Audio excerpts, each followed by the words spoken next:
नमस्कार जय जगन्नाथ स्वागत करुच्ची आपण मानकु संगीता किचन एंड घर संसार चैनल रे।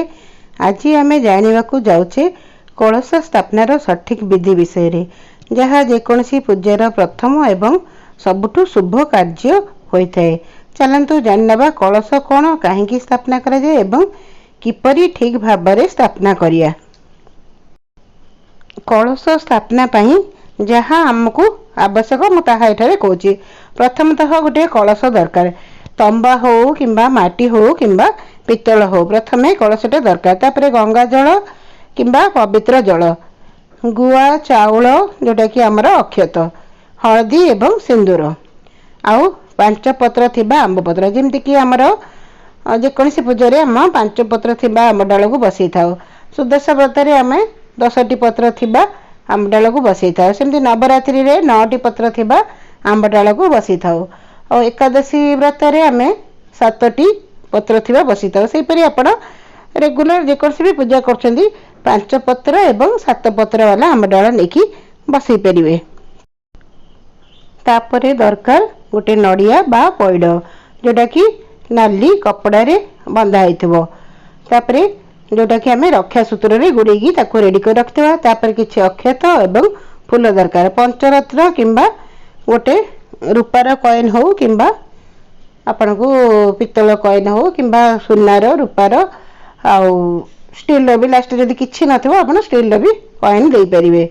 शेष को धूप दीप आउ किछि भोग ये सब रेडी करिकी आम कलश स्थापना करवा आरंभ करिया। कलश विष्णु एवं लक्ष्मी देवी प्रतीक माना जाए। एथिरे अमृत समृद्धि और शुभ शक्ति बसी थाए। जेकोसी पूजा जमतीक नवरात्रि हो कि माणबसा हो, जेकोसी पूजा प्रथमे कलश स्थापना करी आमे देवता मानक आमंत्रण करथाउ, जो कि आमर 22 जन देवता को आम आमंत्रण करथाउ, जार फल घरे शांति और मंगल आसे। प्रथमतः तो आम गणेश उद्देश्य कलश बसई था। 22 देवंकर ना रे जो कलश आम स्थापना कर लास्ट को आपण को ना सब कहि। प्रथमे पूजा स्थान को भल भाव में पोछि सफा करिया।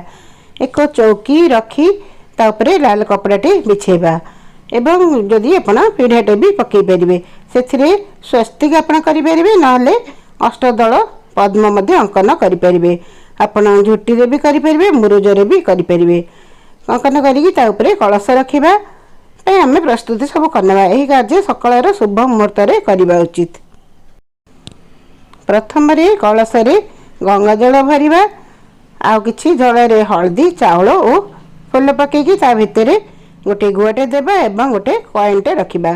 तो मुझे आपको देखी गोटे रूपार कॉइन, आपन चाहे सुनार कॉइन भी देपारे, आपण पाखे जहाँ संभव पितलर भी देपारे, आ जोटा संभव आप देपारे। कलश उपरे 5 पत्र थिबा आंब डालटे देबा। नड़िया को लाल कपड़ा रे भल भाव में बांधिकी आम रक्षा सूत्र रखि आम कलश उपर बसेबा। से नड़िया को कलश उपर रखी कलश तले आम प्रथमे देथिले धान, तापर आम कलश बसई आ कि पंचशस्य देती। आपण पाखे खाली धान भी देकी आपन बसई पारे, अरुआ चाउल देकी भी बसई पारे। तापर कलश बसैला परे आंबड़ा दे सारिकी नड़िया बसी सारा पर नड़िया हो कि पैड हो बसी सारा पर आम गोटे फूल मालटे देबा। आउ जदि नाली फूल थी कलश निहाती नाली फूलटे देवे, जोटा कि गणेश अति प्रिय होता है नाली फूल। आउ मुकुटटे यहीपरि देदेवे। तापरे आपण संकल्प करेंगे आपण कौथि पूजा कर पूजा कलापर केते पाली करेंगे, कौन पाई कर कौ ठाकुर कर उद्देश्य आपण संकल्प नेबे।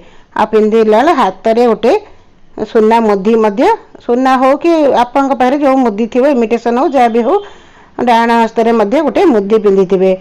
आउ 10 आंगुली आमर के खाली रखा कथा नहीं, आम 2टा जाक हाथ में गोटे मुदी पिंधा, बाम हाथ में भी डाण हाथ में भी। आ खाली हस्ते केबे भी पूजा करिया उचित नहीं। जदि आपन पाखे सुनार मुदी नहीं ताले आपण इमिटेसन मुदी पिंधिकी भी पूजा करें। तापर संकल्प नहीं कि आपण पूजा आरंभ करेंगे। कलश स्थापना समय रे मंत्र उच्चारण करें।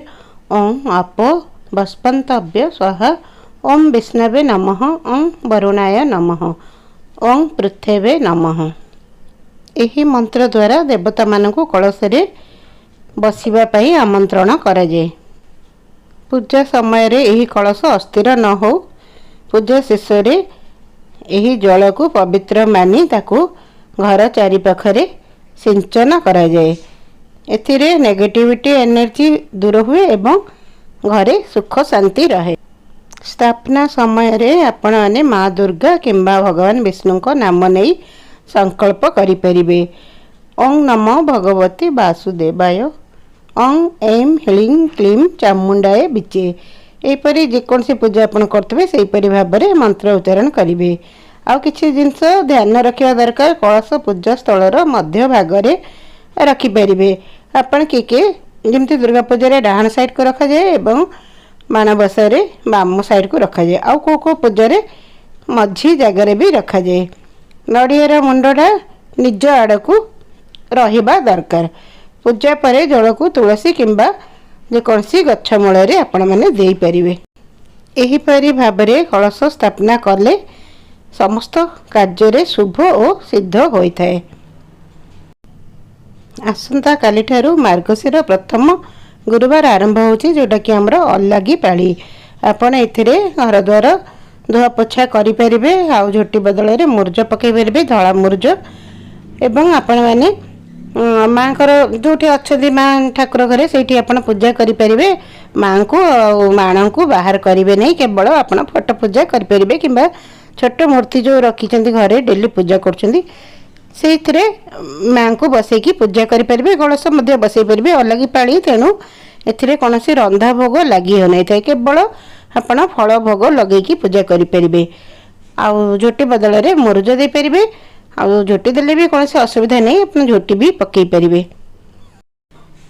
କିନ୍ତୁ କେଉଁ ଜାଗାରେ ଝୋଟି ପକାନ୍ତି ନାହିଁ, ମୁରୁଜ ପକାଇଥାନ୍ତି। ତେଣୁ ଆପଣଙ୍କ ସୁବିଧା ଅନୁଯାୟୀ ଆପଣ କାଲିର ପୂଜାଟି ଆରମ୍ଭ କରିପାରିବେ। ଯେହେତୁ ଏଇଟା ଅଲାଗି ପାଳି, ତେଣୁ ପିଠାପଣା ଭୋଗ ଲାଗିନଥାଏ, ଅନ୍ନ ଭୋଗ ଲାଗିନଥାଏ। ଆପଣ ଡ୍ରାଏ ଫ୍ରୁଟ୍ ଭୋଗ ଲଗାଇ ପାରିବେ, ଆଉ କିଛି ଫଳ ଭୋଗ ଲଗାଇ ପାରିବେ, ପଣା କରିପାରିବେ। ଏପରି କରିକି ଆପଣ ପୂଜା କରିପାରିବେ। ଆଉ ଆସନ୍ତା ଗୁରୁବାରଠୁ ଯେଉଁଟାକି ଆମର ବୁଧବାର ପଡ଼ୁଛି ପ୍ରଥମାଷ୍ଟମୀ, ତାପରେ ଯେଉଁ ସେକେଣ୍ଡ ଗୁରୁବାର ପଡ଼ୁଛି ସେଇଥିରେ ଆପଣ ମାଣ ବସାଇ ପାରିବେ କିମ୍ବା ଆପଣ ଶୁକ୍ଳ ପକ୍ଷରେ ମଧ୍ୟ ମାଣ ବସାଇ ପାରିବେ। ମାଣବସା ହେଉ କି ନବରାତ୍ରି ହେଉ କି ଯେକୌଣସି ବି ପୂଜା ଏହିପରି ଭାବରେ ଆପଣ କଳସ ସ୍ଥାପନା କରିପାରିବେ। ପ୍ରଥମେ କଳସ ସ୍ଥାପନା କଲା ପରେ ଆପଣ ଯେକୌଣସି ବି ପୂଜାକୁ ଆରମ୍ଭ କରିପାରିବେ। କଳସ ସ୍ଥାପନା ସମୟରେ ଯେଉଁ 22 ଦେବତାଙ୍କୁ ଆହ୍ୱାନ କରାଯାଏ, ଏହି ନାମ ଗୁଡ଼ିକ ମୁଁ ଆପଣମାନଙ୍କୁ କହୁଛି। ଆପଣମାନେ ମନ୍ତ୍ର ସହିତ ଉଚ୍ଚାରଣ କଲେ କଳସ ପୂଜାରେ ସଫଳ ହୋଇଥାଏ। ମୁଁ ଏବେ ଆଗ ନାମ ଗୁଡ଼ିକ କହିଦେଉଛି, ତାପରେ ମୁଁ ମନ୍ତ୍ର ସହ କହିବି। ବ୍ରହ୍ମା, ବିଷ୍ଣୁ, ରୁଦ୍ର, ଇନ୍ଦ୍ର, ଅଗ୍ନି, ବାୟୁ, ଯମ, ନିରୁତି, ବରୁଣ, କୁବେର, ଈଶାନ, ଯମ, ଅଦିତି, ଦିତି, ସନ୍ଧ୍ୟା, ଅରୁଣ, ତୃଷ୍ଟା, ପ୍ରଜାପତି, ଗଙ୍ଗା, ଯମୁନା, ସରସ୍ୱତୀ ଓ ଲକ୍ଷ୍ମୀ। କଳସ ସ୍ଥାପନା ସମୟରେ ଆବାହନ ମନ୍ତ୍ର। ଓଁ ଅସ୍ୟ କଳସସ୍ୟ ମୁଖେ ବିଷ୍ଣୁଃ, କଣ୍ଠେ ରୁଦ୍ରଃ ସମାଶ୍ରିତଃ, ମୂଳେ ତତ୍ର ସ୍ଥିତ ବ୍ରହ୍ମା, ମଧ୍ୟ ମାତୃଗଣଃ ସ୍ମୃତା, କୁକ୍ଷିସ୍ତେ ସର୍ବତୀର୍ଥାନି, ସପ୍ତ ଦୀପା ଚ ମେଦିନୀ, ଗଙ୍ଗା ଚ ଯମୁନା ଚୈବ ଗୋଦାବରୀ ସରସ୍ୱତୀ ନର୍ମଦା ସିନ୍ଧୁ କାବେରୀ ଜଳେ ଅସ୍ମିନ୍ ସନ୍ନିଧିଂ କୁରୁ। ଓଁ କଳସାୟ ନମଃ। 22 ଦେବତାଙ୍କ ଆବାହନ ମନ୍ତ୍ର। ଓଁ ବ୍ରହ୍ମାୟ ନମଃ, ଓଁ ବିଷ୍ଣବେ ନମଃ, ଓଁ ରୁଦ୍ରାୟ ନମଃ, ଓଁ ଇନ୍ଦ୍ରାୟ ନମଃ, ଓଁ ଅଗ୍ନୟ ନମଃ, ଓଁ ବାୟବେ ନମଃ, ଓଁ ଯମାୟ ନମଃ, ଓଁ ନିରୁତये ନମଃ, ଓଁ ବରୁଣାୟ ନମଃ, ଓଁ କୁବେରାୟ ନମଃ, ଓଁ ଈଶାନାୟ ନମଃ, ଓଁ ସୋମାୟ ନମଃ, ଓଁ ଅଦିତये ନମଃ, ଓଁ ଦିତିये ନମଃ, ଓଁ ସନ୍ଧ୍ୟାୟ ନମଃ, ଓଁ ଅରୁଣାୟ ନମଃ, ଓଁ ୱେଷ୍ଟ୍ରେ ନମଃ, ଓଁ ପ୍ରଜାପତये ନମଃ, ଓଁ ଗଙ୍ଗାୟ ନମଃ, ଓଁ ଯମୁନାୟ ନମଃ, ଓଁ ସରସ୍ୱତୀ ନମଃ, ଓଁ ଲକ୍ଷ୍ମୀ ନମଃ। ଓଁ ଅସ୍ୟ କଳସସ୍ୟ मध्ये ମମ ଇଷ୍ଟ ଦେବତା ସହ ସର୍ବଦେବତା ନିବାସଂ କରମି। ସର୍ବମଙ୍ଗଲେ ମାଙ୍ଗଲ୍ये ଶିବେ ସର୍ବାଧି ସାଧିକେ शरण्य त्र्यंबके गौरी देवी नारायणी नमस्तुते। एहीपरि भाबरे कहिकी आपण कलश स्थापना करि परिबे। जे कोनसे भी पूजा करचंदी सेथिरे एहीपरि भाबरे कलश स्थापना करिकी भोग लगेबे, धूप दीप आलती करिकी कलश स्थापना करिबे। तापरे जे कोनसे भी पूजा आरंभ करि परिबे। आज पाई रहिली एतिकिरे। जय जगन्नाथ। भलरे थांतु समस्ते। आगु को नेकी आसीबी आउ किछि किछि वीडियो।